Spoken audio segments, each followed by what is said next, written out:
বাড়িতে জবধান করতে খুব অসুবিধা হচ্ছে। কিচেন থেকে রান্নার শব্দ, পাশের ঘরে ছেলে ফোনে কথা বলছে, রাস্তায় বাস গাড়ির আওয়াজ। মন শান্ত করা কি খুব কঠিন হয়ে যাচ্ছে? তাহলে শুনুন স্বামী সোমেশ্বরানন্দজি মহারাজ কি বলছেন। বাজারে যখন আলু মাছ কেনেন তখনও তো চারিদিকে হইচই চেঁচামেচি চলে। আপনি তখন কিভাবে শান্ত মনে ভালো আলু, তাজা মাছ বাছেন? এর অর্থ এই শক্তি আপনার মধ্যে রয়েছে। এই কথা মনে রেখে বাড়িতে সাধনা করুন।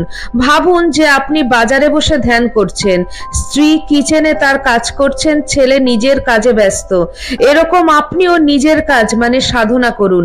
কিচেনে যেন ফুলকপি নিয়ে দরদাম চলছে, অন্য ঘরে আলুওয়ালা চেঁচাচ্ছে 20 টাকা আলু, 20 টাকা, আর আপনি দুইয়ের মাঝে দাঁড়িয়ে শাক কিনছেন। ব্যাস, এইভাবে আজ জবে বসে এক্সপেরিমেন্ট করে দেখুন তো।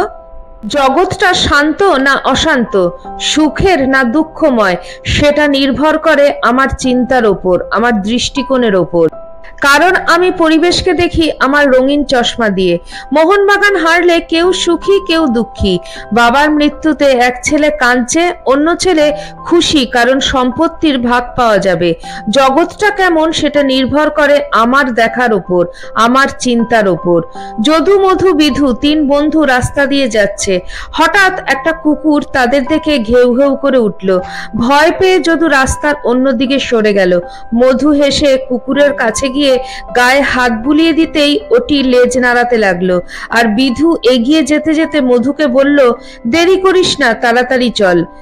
একই পরিস্থিতিতে এদের এক এক রকম প্রতিক্রিয়া। যদুর মনে ভয়, মধু খুশি, বিধু উদাসীন। এই পার্থক্যের কারণ তাদের নিজস্ব দৃষ্টিভঙ্গি।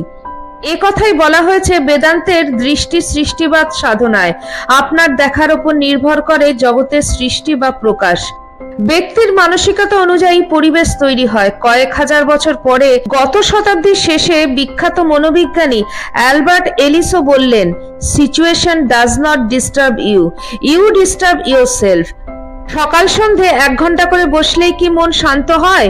এজন্য সারাদিন মাঝে মাঝেই মনে একটা তরঙ্গ বা ওয়েভ তুলে যেতে হয়। বাড়ি ও অফিসে কাজের ফাঁকে ফাঁকে জব করতে পারেন।